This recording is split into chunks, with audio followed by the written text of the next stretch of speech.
Jubilee Hills MLA Maganti Gopinath మరణంతో ఈ segment లో ఉప ఎన్నిక అనివార్యమవుతోంది. ఈ నేపథ్యంలో 4 పార్టీలు అస్త్రాలు సర్దుకుంటున్నాయి. తెలంగాణ ఏర్పడ్డ తర్వాత జరిగిన 3 ఎన్నికల్లోనూ మాగంటి గోపీనాథ్ ఎమ్మెల్యేగా గెలుపొందారు. 2014లో టీడీపీ తరపున, 2018, 2023లో బీఆర్ఎస్ అభ్యర్థిగా పోటీ చేసి విజయం సాధించారు. ఈ 3 ఎన్నికల్లోనూ బీజేపీ 3వ స్థానానికి పరిమితమైంది. ఇక 2009లో జరిగిన ఎన్నికల్లో ఇక్కడి నుంచి కాంగ్రెస్ తరఫున పోటీ చేసిన విష్ణువర్ధన్ రెడ్డి గెలుపొందగా బీజేపీ అభ్యర్థి బాలప్రకాష్ 5వ స్థానంలో నిలిచారు. ఇక 2014లో తెలంగాణ రాష్ట్రం ఆవిర్భవించిన తర్వాత జరిగిన తొలి ఎన్నికల్లో ఇక్కడి నుంచి బీజేపీ తమ పార్టీ అభ్యర్థిని బరిలోకి దించలేదు. పొత్తులో భాగంగా టీడీపీకి కేటాయించింది. అప్పుడు టీడీపీ అభ్యర్థిగా ఉన్న మాగంటి గోపీనాథ్ ఇక్కడ విజయం సాధించారు. 2018 ఎన్నికల్లో బీజేపీ తరఫున పోటీ చేసిన రావుల శ్రీధర్ రెడ్డి కేవలం 8,557 ఓట్లు సాధించారు. ఆయనకు 4వ స్థానం దక్కింది. ఇక్కడి నుంచి స్వతంత్ర అభ్యర్థిగా పోటీ చేసిన నవీన్ యాదవ్ కన్నా తక్కువ ఓట్లు రావడం గమనార్హం. 2023 ఎన్నికల్లో లంకల దీపక్ రెడ్డి పోటీ చేయగా ఆయనకు 25,866 ఓట్లు వచ్చాయి. ఇక జూబ్లీహిల్స్ నియోజకవర్గంలో మొత్తం 3,94,886 మంది ఓటర్లున్నారు. ఇందులో పురుషులు 2,07,932, మహిళలు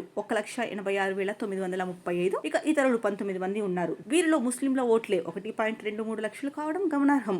ఇక్కడి నుంచి గెలవాలంటే తప్పకుండా ముస్లిం ఓట్లు రాబట్టుకోవాల్సి ఉంటుంది. మెజారిటీ ముస్లింలు బీజేపీకి ఓటేసేందుకు వెనుకాడటం సహజం. ఇక్కడి నుంచి బీజేపీ అభ్యర్థులుగా పోటీ చేసిన వారెవరూ విజయం సాధించలేకపోయారు. కనీసం 2వ స్థానంలో కూడా నిలవలేకపోవడం ఇందుకు నిదర్శనం. ఇక జూబ్లీహిల్స్ ఉప ఎన్నికల్లో తమ పార్టీ అభ్యర్థిని నిలబెట్టేందుకు బీజేపీ సిద్ధమవుతోంది. గత ఎన్నికల్లో పోటీ చేసి ఓడిపోయిన లంకల దీపక్ రెడ్డిని మరోమారు బరిలోకి దించేందుకు ప్రయత్నాలు సాగుతున్నాయని సమాచారం. అయితే ఈ స్థానం నుంచి మహిళా నేత కీర్తిరెడ్డి టికెట్ ఆశిస్తున్నారు. బీజేపీ అధికార ప్రతినిధి ఎన్వి సుభాష్ కూడా పోటీకి సై అంటున్నారు. అయితే బీజేపీ నుండి ఎవరు పోటీ చేసినా గెలుపు అంత ఈజీ కాదంటున్నారు విశ్లేషకులు. చూడాలి మరి ఏం జరుగుతుందో.